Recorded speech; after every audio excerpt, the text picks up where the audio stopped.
Hello, everyone. Welcome to the webinar with A Small World. Today, we are going to be talking about saving face, building good relationships at work and in life. My name is Maya Hu Chan with Global Leadership Associates. I'm very excited to be spending the next hour with you, and the webinar will be 1 hour. The first part will be the presentation, and it will last about 40 to 45 minutes. And we're going to save about 15 to 20 minutes at the end for Q&A. And then the webinar is going to be interactive. So you will have the opportunity to interact with me and with each other. And everybody is muted and without a video. So you can see me, but I cannot see you. If you would like to share something, you're welcome to, and please use the chat box to share your ideas. And I'm going to be asking you some questions throughout the presentation. Love to hear your input. And if you have any questions, please use the Q&A box only. Do not use the chat box for questions, because then later on when we go to the Q&A session, we're only going to be looking at the Q&A box. So if you have any questions, use Q&A only, but when we're interacting, answering any questions, or we're going to have a discussion, please use the chat box. All right, so let's get started. First of all, I'd like to introduce myself. Again, my name is Maya Hu Chan, and I am a Master Certified Coach, and I am the president of the company called Global Leadership Associates. And I am an executive coach, leadership development consultant, keynote speaker, and also author. I have been doing this work for almost 25 years or so. And in the past few years, that what I've done is that, in my work, working with leaders, is that I have been able to work with them and hear so much about their issues and their concerns and also their frustrations. Now, when people often ask me, Maya, why are you writing this book about saving face, how to preserve dignity and build trust? And I think back about all the work in the last 2 decades that I have done with leaders around the world, that I have learned so much about their stories, and not just their challenges and frustrations, but also success stories. And, when I think about all the experience that they have shared with me, and I have shared with them this one key concept that resonates with leaders at all levels around the world, across cultures, geography, and time zones. And this concept is so essential to their leadership, but it's also counterintuitive sometimes. And it's the concept of face. And so face, what is face, right? Face is a universal concept beyond its origins of Asia. The concept of face permeates all levels of social and business interactions. It speaks to the common human desire to be accepted and respected. So when you hear somebody say it's not about the money, the real issue is often about face. And in the preface of my book, Saving Face, that I talk about building authentic and lasting human relations, maybe the most important calling for leaders in this century. And what do I mean by that? Now, if we think about, look back, and we right now are going through the global pandemic. And we are looking at everybody's going through the lockdown. This is in the winter of 2020. We're being in this pandemic, going through this for almost a year. And also in many countries, US included, that we're going through very divisive political climates and also social injustice. So overall, that there is a lot going on in our world. And if you look at the workplace, that we're continuously working with very diverse teams across geography, time zones, genders, culture, and generations. Our workers, our employees our business partners become increasingly diverse. Now, I know that many of you are coming from different countries. And so if you look around of the people you work with, you collaborate with, that how diverse are they, right? And then another very unique characteristics in terms of our workplace is that we are working more and more remotely, not just because of the pandemic, but it has been a trend. Like we're working with virtual teams, we're working with remote teams. We are using technology to communicate, to connect, and to get job done. And then because of that there is definitely lack of face-to-face interactions with the people we work with. And it's much harder to establish close relationship with people. And on top of that, we're using social media and on a daily basis. When it's so easy, when we're using social media to offend or insult somebody without the normal check and balance of having to actually confront them face to face. Therefore, with all this, the situation, the phenomenon we're going through right now, that I see that building authentic and lasting human relations may be the most important calling for leaders in this century. So now let's talk about the concept of face. What is face, right? So I define face as that face represents a person's self-esteem, self-worth, identity, reputation, status, pride, and dignity. That really represent not just how we see ourselves as a human being, as a person, but also how other people see us. So it's inside and out when we think about the concept of face. And face is the new social currency in today's world. So what do I mean by that, right? So when you think about a currency, the more face you have, the easier and faster you can get things done. And when we have the social currency called face, that you can also de-escalate potential conflicts if you have lots of it. So let's just imagine how we build a supply of face with somebody by continuously making deposit, right? And we build trust, we express gratitude and appreciation. We compliment them and we recognize people for their contributions, both in public and in person. Or we empathize. We're putting ourselves in the other person's place, in their shoes, to understand their challenges and their issues. And we give people their voice, equal time and weight. So when we do that, it's like we're continuously making deposit. Some are small deposit, some are big deposit, but we continue to invest in this relationship bank account. When we need to make a withdrawal, we're careful not to make somebody lose face. For example, we provide feedback in a way that saves face and preserves dignity. If we mistakenly cause them to lose face, the relationship can still be saved if there are enough deposit to cover the withdrawal. So I like to think this as overdraft protection when we're continuously making this deposit into the face account. Now, there are three key concepts of face.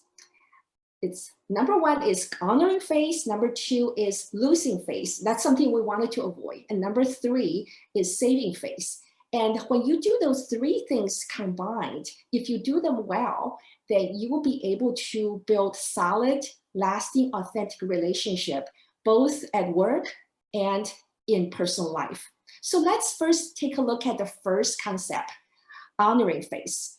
So what is honoring face? Honoring face are actions taken to show respect, admiration, and preserve dignity for others. Okay, so when we think about honoring face, there are many different ways that we can do it. And it's not a rocket science. It's something that we can do continuously in a daily basis if we're intentional and we're mindful about it. And I love this quote from Maya Angelou. she said that people will forget what you said. People will forget what you did, but people will never forget how you make them feel. And that's what honoring face can do, is to create a lasting impression and then build positive relationship. When you honor someone, you're sending a message to them that I see you, I hear you, you matter. Okay, and so I'd like to ask everybody a quick question. Let's do a poll. And you can type your answer in the chat box, okay? So based on the research, that what percentage of employees in the US think their opinions matter at work? Okay, and I have A, B, C, D, 4 different answers, 10%, 30%, 50%, or 75%. What do you think is the answer from the US workers, that they think their opinions matter at work, their voice is being heard at work? What percentage? So I'm going to ask Pamela to, since I cannot see the chat box, I'm going to ask her to read the answers. So go ahead and just put down A, B, C, D. Which answer do you think is the right answer? So we have here 10%, 50%, 30%, 50, 30, 50, 10, 10, 30, A, 30, 30, 10. So most 30s and 10%. Oh, wow. Okay. Well, you're pretty correct in terms of the answer. Now, the research shown, this is from a Gallup survey, that the correct answer is 30%. So, and that's an astonishing number, right? Only 30% of US employees think that their opinion matters at work. And just imagine that if you're going to spend 8-10 hours of your life every day at work, but then your voice is not being heard, it's not being taken seriously, it's not being respected, that what does that do to your productivity and your performance and or your motivation, right? So now, as leaders, that we can actually reverse this. So by honoring face, that I'm talking about things that it's really, like I said earlier, it's not rocket science. There are things that we can do on a daily basis, as simple as simply listen to people, okay? And give their voice equal time and weight, regardless of their ranks, their position, and make sure that you treat people with respect and dignity when they're at meeting situation. You give people, you make sure that the quiet members is invited to speak, and you acknowledge their contribution, and you provide positive recognition to people, and you give people credit when credit is due. And you do what you say you were going to do. And this is so simple, right? Keep your words, keep your promise. And that's a sign of respect. And respect hierarchy, respect age, status, opinions. Now, I know that many of you are coming from, around the world in many different countries, that cross-culturally, that different cultural, that we have different ways of treating hierarchy. And then, some countries are more hierarchical oriented, some countries are more equality. And in the status, in terms of age, seniority, it all matters. So make sure that you take into consideration when you interact with people in terms of respecting all of those factors. And in the workplace, assign greater responsibility is a great way of honoring face, okay? And you're telling the other person, I trust you. I know that I believe you will do a great job. So that will boost people's confidence and lift them up. Add visibility, help people become visible, give them opportunities to speak in front of others, and acknowledge their contribution with senior leaders. All of those different ways can add visibility for your employees and team members. And another way is that ask them to teach, coach, or mentor other people. Now, those are just some examples of the ways that you can honor face for others. And so that's the first concept of face, right? And that's something that you can do in a daily basis if you pay attention. Now, let's look at the second concept. The second concept is losing face, and that's something we wanted to avoid. Now, you see here a picture of a glass that's water is spilled out, right? So when I grew up in Taiwan, I have heard this saying that's 2,500 years old, Chinese proverb that my parents and teachers said to me all the time. And the teaching all the kids, it says like this: spilled water is hard to regain. Now imagine that you accidentally knock over a glass of water on the table, okay? And then you get water all over the floor. How hard is it to get the water all back in the glass? Pretty difficult, right? Almost impossible. Now, even if you manage to put some back into the glass, do you still want to drink it? I don't think so. Yeah. So now, when you think about the way that we interact with people, that it's like you spilled water is hard to regain. Whatever you say or do, that you can't take it back. Okay. And then so when we think about and leaders that in our daily activities or interactions with people, that we have to be mindful about what we say and do, that sometimes we can cause somebody to lose face unintentionally.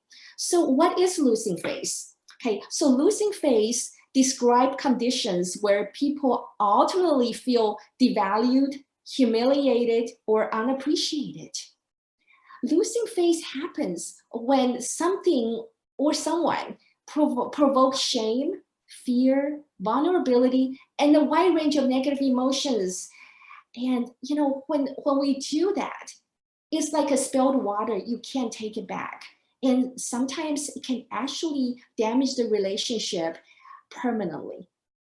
Now, when people lose face, it provokes all those negative emotions. And those negative feelings can directly impact how well they do their job, how well they perform, how much they speak up at work, or how much they share their ideas at meetings, even how long they stay with the company and how loyal they are with the organization. So, when people may not actually use the word like, oh, I feel like I've lost face at work, but much more likely, they would say something like, my boss doesn't appreciate what I do, or they don't really treat my ideas seriously. I don't feel like I'm being heard. I don't feel I belong. When you hear those expressions, that you look deeper, that what they're saying to you is that I have lost face. I have lost my dignity, and I don't feel I'm being respected. Now, so it's so important for us to be mindful about this kind of situation. Now, very often we don't want it to actually run on an autopilot, on a daily basis. Now, we can cause somebody to lose face unintentionally if we're running on autopilot. For example, giving negative feedback in public. We don't even think about it. We do this in front at a staff meeting, or we challenge or disagree with somebody without thinking, is this the right place or right time, or what could be the impact on the other person. We fail to acknowledge the hierarchy or engaging in microaggression behaviors. For example, very subtle insults, telling insensitive jokes, or ignore somebody's comments at meetings, or when they're speaking, you interrupt them, and much, much more. And we call this microaggression. Okay, and then sometimes that we don't do this intentionally to hurt their feelings or damage their relationship, but sometimes the impact could be quite negative. Let me share a story with you. A client of mine, let's just call her Linda. Okay, Linda works for a software company, and she used this software called Slack to communicate with her team every day. Many of you probably are using it as well for your work. Now, the team members are constantly sharing information, and so Linda pride herself for being highly efficient and very, very open and transparent. So she started using Slack for all forms of communication. She will assign tasks, she will share information, and she also started to give feedback to team members on Slack. What happened was that the feedback tended to be negative and point out that somebody has done something wrong. And over time, that when this person received that feedback, that they feel humiliated and embarrassed, okay? And everybody else are reading the same message. And guess what happened to them is that they're thinking, wow, I feel bad for this person. And I certainly don't want to be in that position myself. So over time, people started to check out, disengage, and they stopped taking risk or asking questions. And she had inadvertently created this fear-based culture that people become disengaged and risk averse. Her team performance has suffered as a result of that. So when she and I started working together, I was her coach, that I started doing 360 interviews with her team members and to identify what are some of the causes of this team low performance and low motivation of her team. And we figured out that was the key sort of root cause of those, the result of the team. So we started to create a behavior plan to help her reverse the situation to fix this problem. And she started to provide critical feedback in private. And then she started rebuilding the trust with her team. And then she would provide positive feedback and in a group setting. And if she's going to provide negative feedback, she doesn't point fingers at a particular person. She would actually address it as an issue that everybody needs to be aware of. So day in, day out, it was hard work. And it took her 6 months to turn the situation around and then to rebuild that trust with her team. But this has transformed the way she leads by being mindful, by being intentional with her actions. She got off the autopilot, right?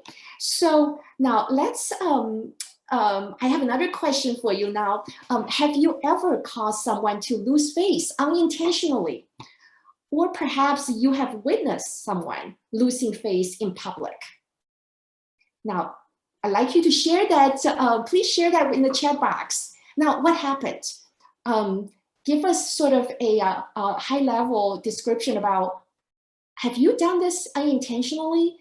Or perhaps you have seen something like this happen and somebody caused somebody to lose face unintentionally. What happened? Okay, and Pamela, if you could read some of the answers from the chat box, that would be very helpful. I'm going to give you a few seconds to share that. So we have here Fabian saying that his colleague corrected him very rudely during a client presentation he was giving. Wow. That must make you feel bad and embarrassing in front of a client. Yeah. Sorry about that. Yeah, that's really something that sometimes we're not even thinking about the potential impact we can have. What else, Pamela?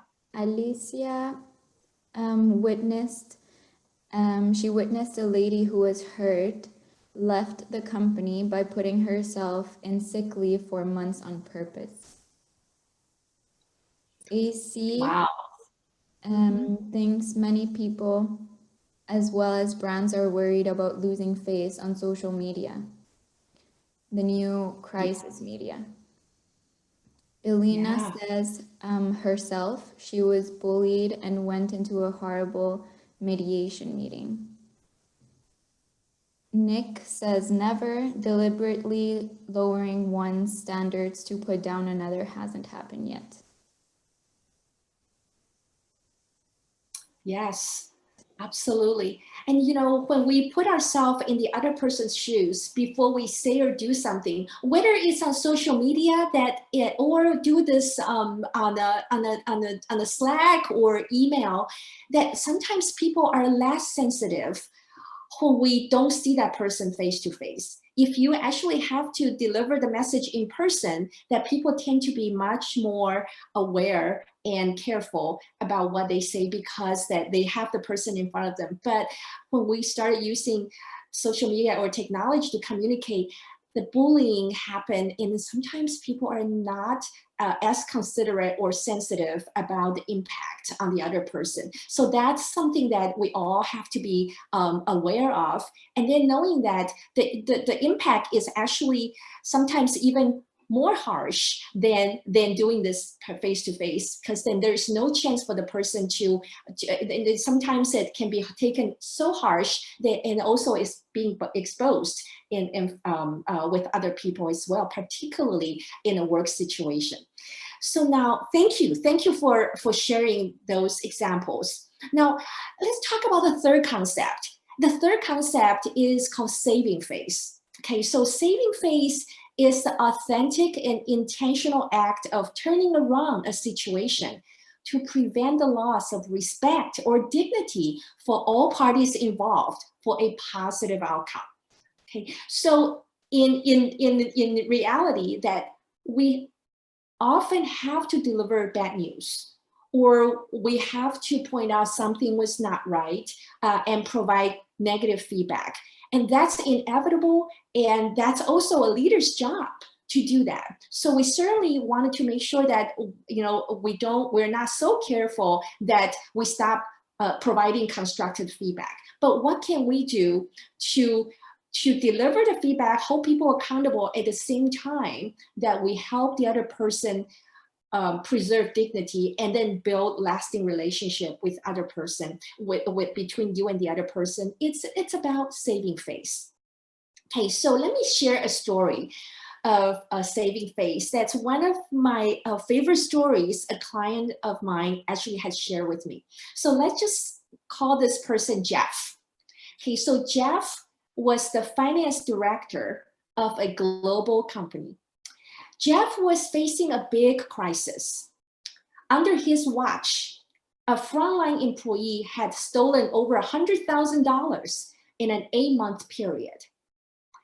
As finance director, Jeff has designed and deployed the entire cash flow process that allowed this employee to commit the fraud undetected.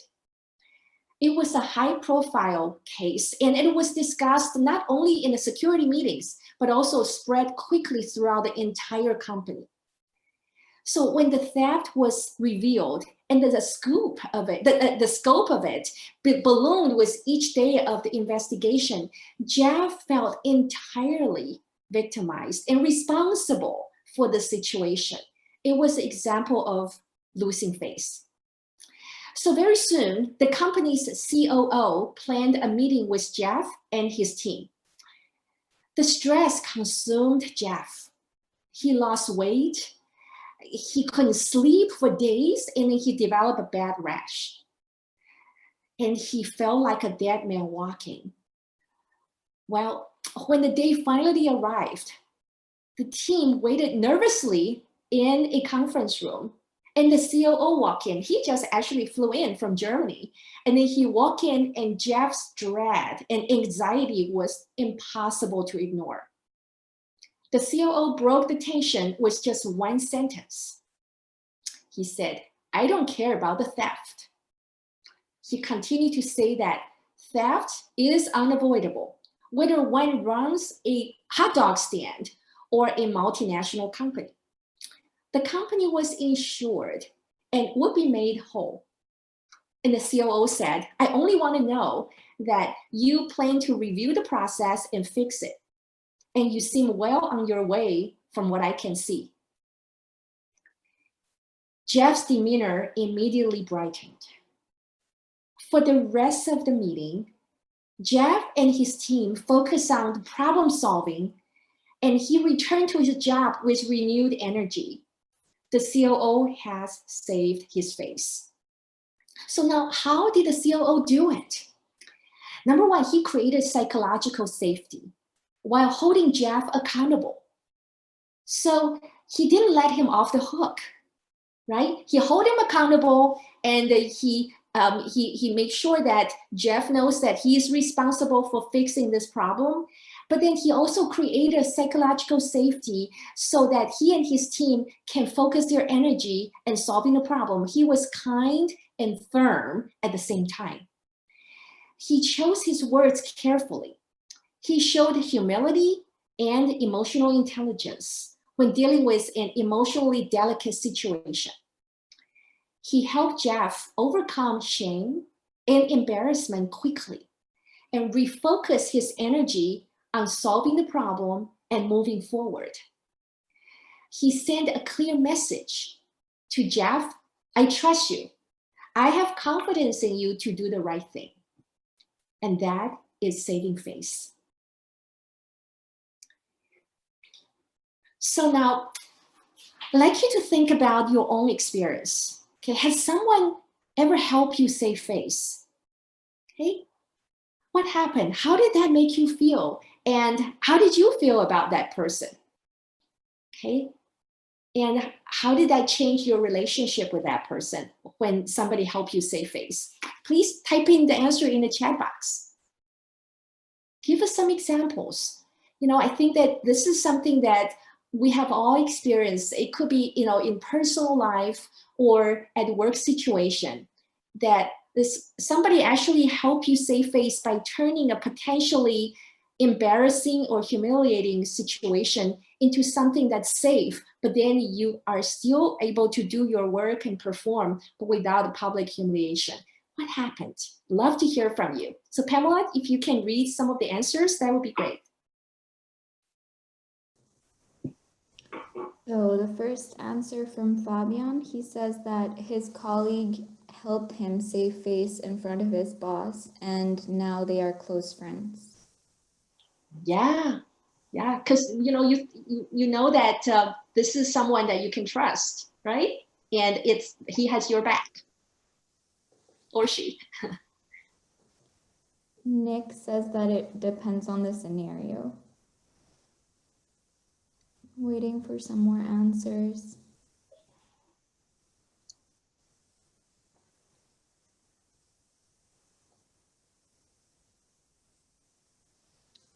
Nick says that some individuals go out of their way to demean others. Yeah. And when we think about helping others save face, it's really, sometimes that they may feel at the time, they may feel a little bit helpless and not sure how to defend themselves, or turn the situation around. And so it really is helpful for you, if you are a leader or even a colleague, that think about how can you be an ally. Okay, how can you advocate for someone, or how can you help somebody save face so that they have the chance to recover? And it's not about let them get away with what they do, but really it's about help them preserve their dignity so they have the chance to recover and to fix the problem later on. So it's like the situation with Jeff, right? The COO not only accomplish the work of that have Jeff and his team fix the problem, and he saved Jeff's face. So Jeff is able to renew his energy and to continue to gain his credibility and move forward with it. So very likely that you actually save a very valuable employee in your organization, and that is also a sign of respect. Okay, so now, thank you for sharing. Now, so when we think about saving face, and also that has directly linked to respect, and how people feel they're being respected, also directly connected to their job performance. So I want to share this research that was done by McKinsey, that they have researched 800 managers and employees across 17 different industries. What they found was that 47% of those who were treated poorly deliberately decreased their time spent at work. Almost half of them. 38% said they intentionally decreased the quality of their work. 66% admitted that their performance declined. 78% said their commitment to the organization had declined. Those are astonishing numbers. Those are, if you think about the organization, that if you have 78%, almost 80% of people don't feel they have less commitment to the organization, what does that do to their job performance and to their output? Okay, so respect is not just a nice thing to do, but it's also impact your bottom line directly. Okay, so now I'm going to share with you a study that was done by Google, and talk about back in 2012 that Google did had an initiative they call Project Aristotle, and this project was to try to answer a very simple question: is that what makes a team great? Okay, and then so they have studied 180 teams from all over the company around the world, and they had lots of data, and they tested many hypotheses to see what makes a team great. Is it who in the team? That would make the team great, or does it have to do with the people's educational background, their personality type, or their job skills, or perhaps their backgrounds? Which factor really makes a difference? And after testing all those hypotheses, and then they actually found out, the researchers find out that one of the number one factor that makes a team great is called psychological safety. So what does psychological safety mean, right? So now if you look at the definition here by Amy Edmondson, she's the Harvard Business School professor, that she defines psychological safety as it's a shared belief held by members of a team that the team is safe for interpersonal risk-taking.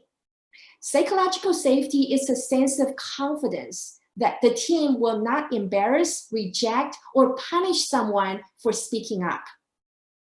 Okay, and so psychological safety, according to Google study, that can be demonstrated in two key behaviors. Number one, they call conversational turn-taking. So what that means is that in a team meetings or a team setting, that everyone will have the chance to speak and then to say what they think and how they feel.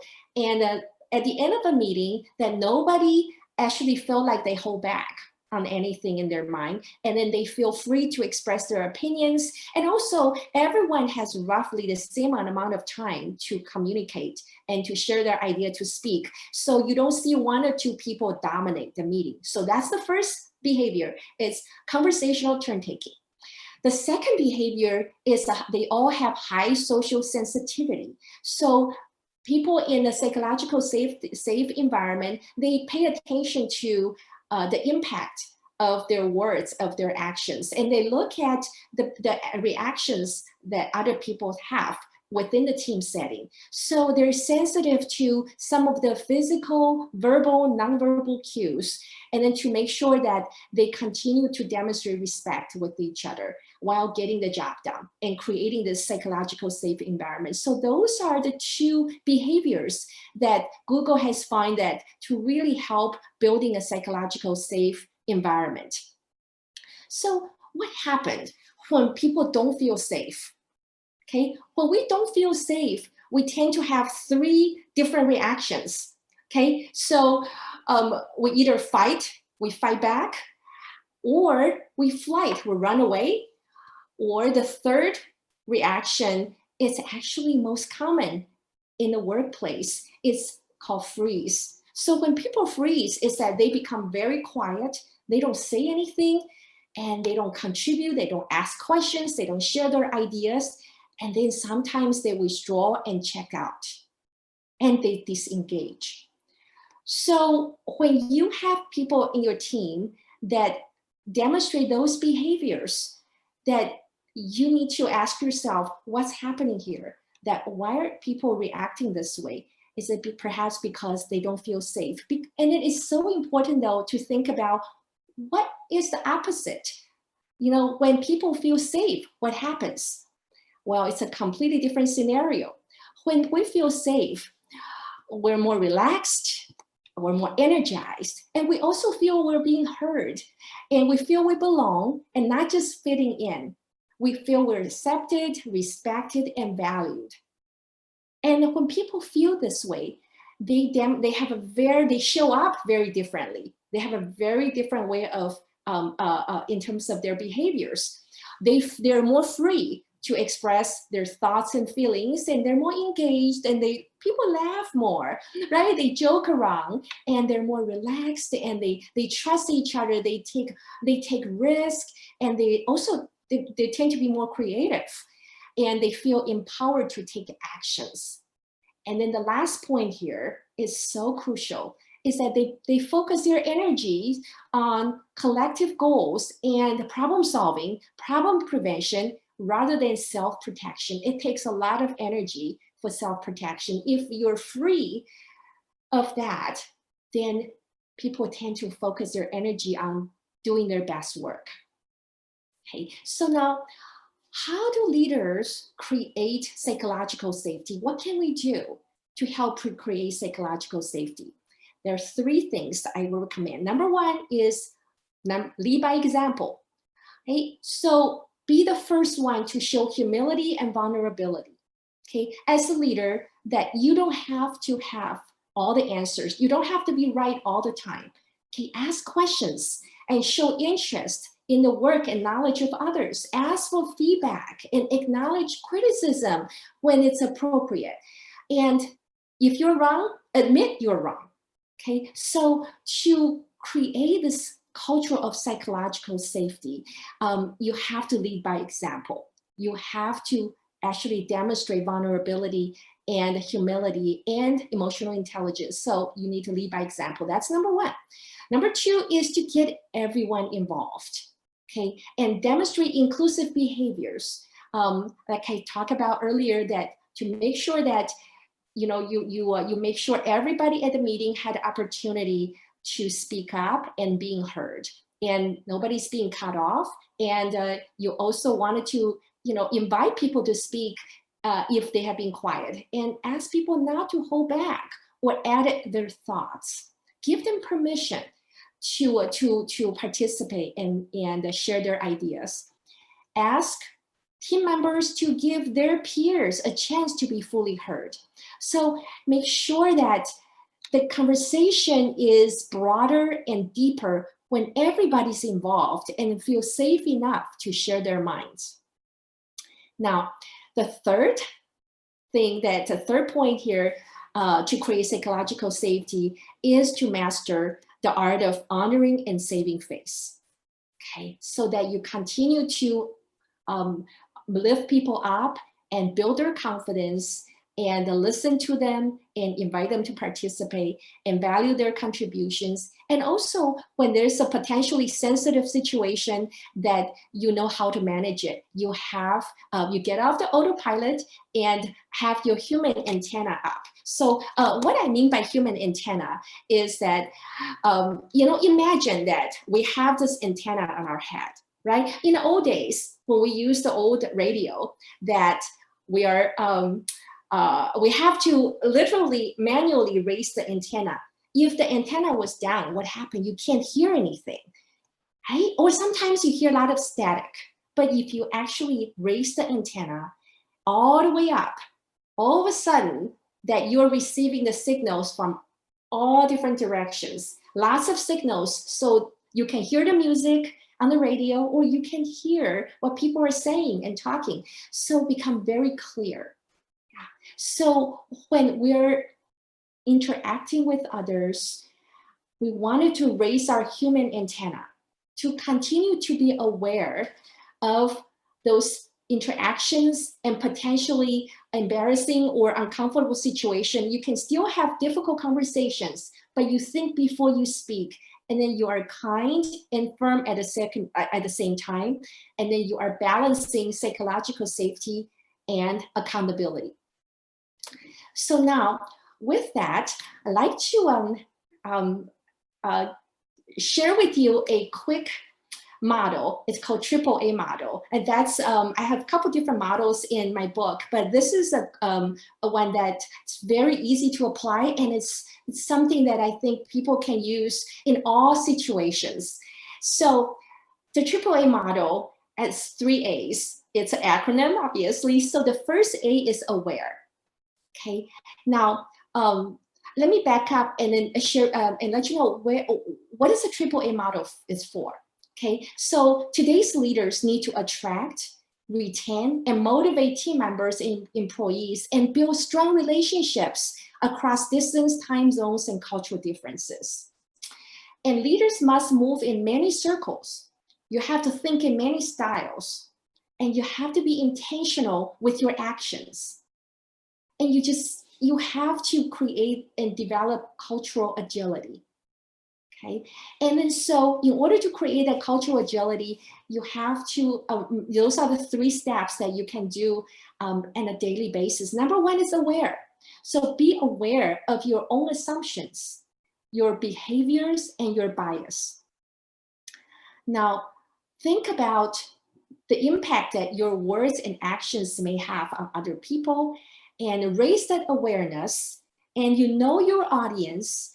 And for example, if you're conducting a meeting with the international team members, not everybody is a native English speakers.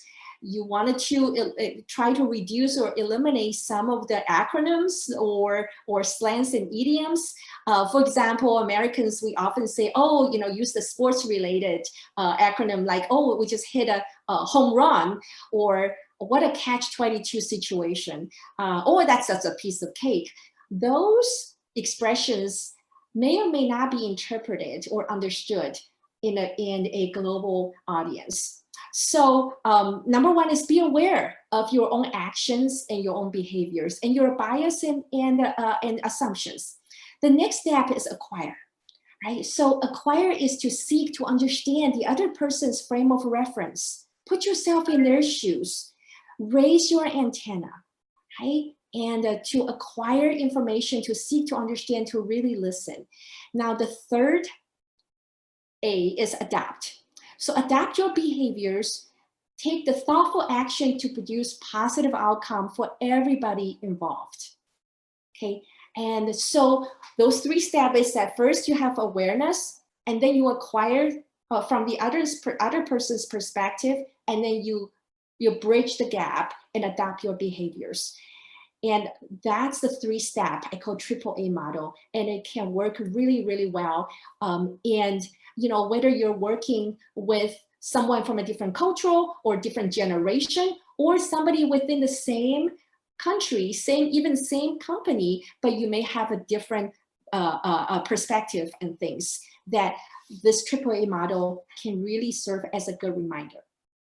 So now with that, I'm going to kind of stop and take some questions. So please go to the Q&A box and type your questions.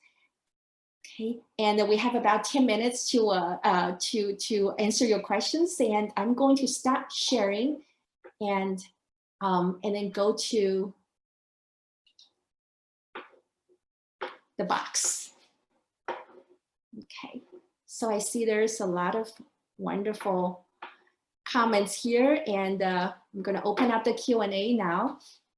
All right, great. So the first question is that what about people who want to hustle you in being a zero-sum negotiator? Right. So this happens, that people sometimes are wanted to win it all, right? Winner takes it all. And then if you have someone like that, one of the important thing is to always think from a win-win perspective, and then set the tone, okay? Always remind the other person that we're in this, we would like to do business with you, and we certainly wanted to have the best outcome possible.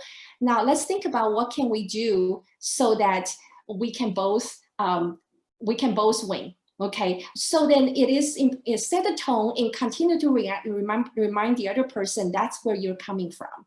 Okay, and then if you can also build an allyship, right? Think about who is on your team and what can you do to strengthen that position, and continue to think about long term, that this is not a one-time deal as we work together. And hopefully that we will have other opportunities that we can continue to work together in the future. So what can we do then to make this work in the long term that will be able to benefit each other? So look things from a long-term perspective, and also emphasize and set the tone from the very beginning. Great question. Thank you. Now, James says that how can I give feedback to someone who takes everything personally and it's very emotional? Yep, it happens. It definitely happens sometimes that people are not always open to feedback, and particularly if they take things personally. So number one is that don't do this in public, right?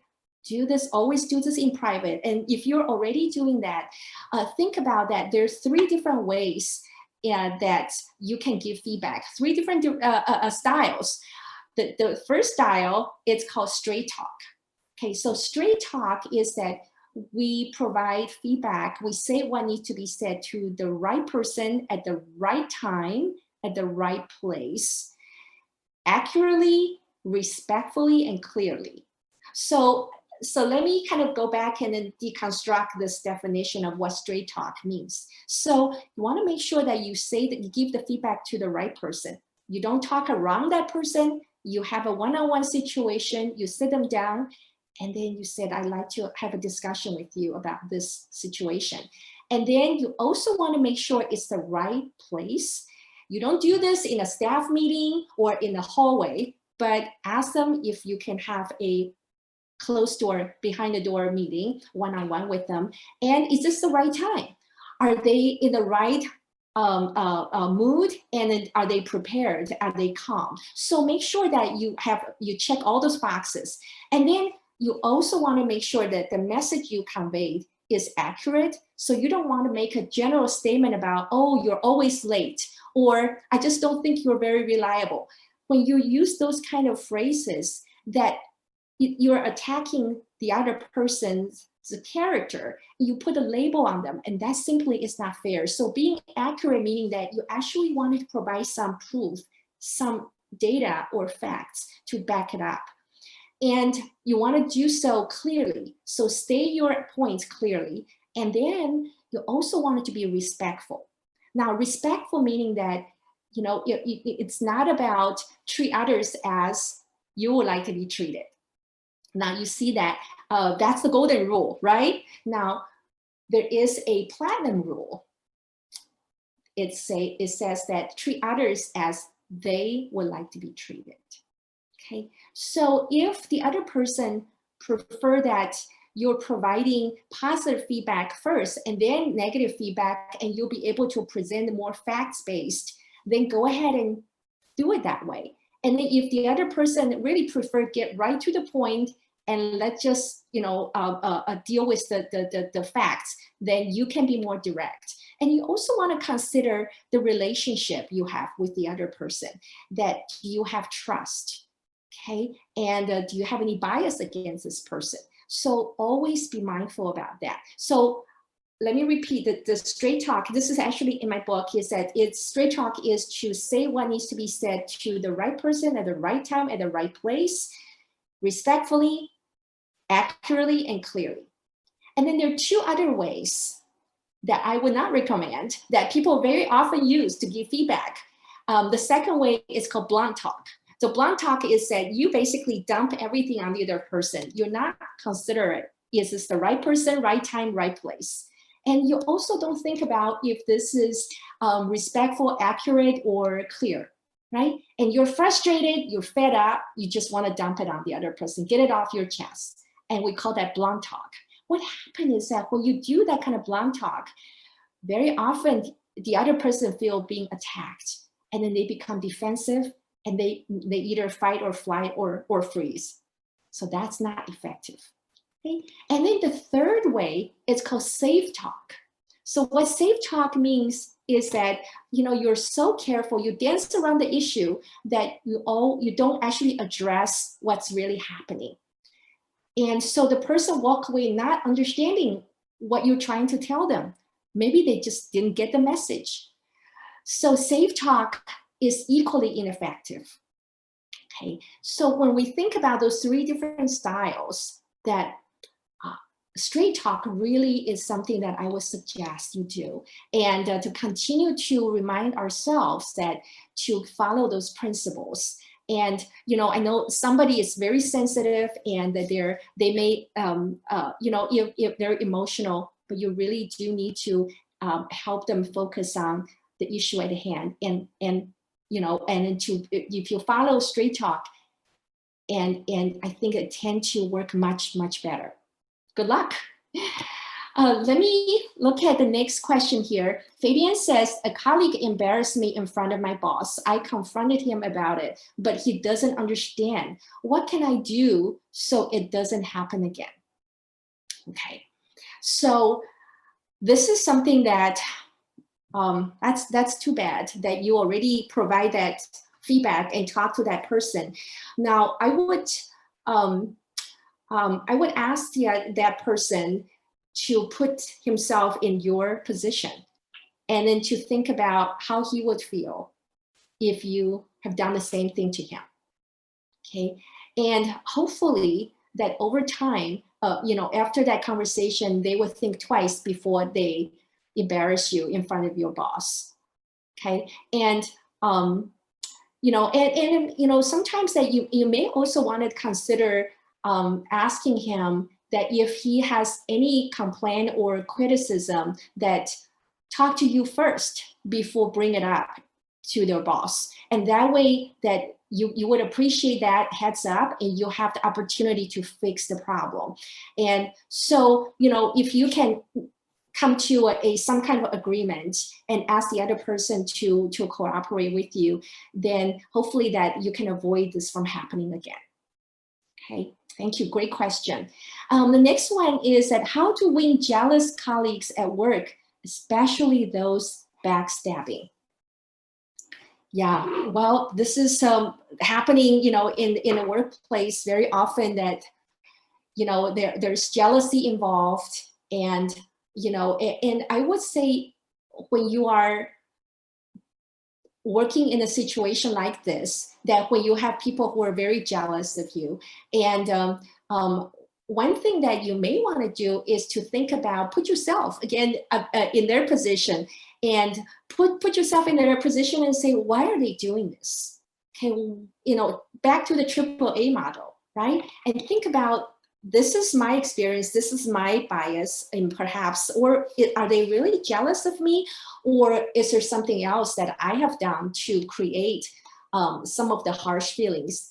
And so first, have some reflection about your own situation, and then think about where are they coming from. Perhaps they don't feel being recognized. Perhaps they feel insecure about their position. Maybe they feel like they deserve some credit for the work they have done. Perhaps they feel like you're getting a lot of recognition, but they're being ignored. Whatever reason that might be, that think from their perspective. It doesn't make them right, but at least you can understand where they're coming from. And then when this happen again, and then think about what can you do to start building that bridge, right?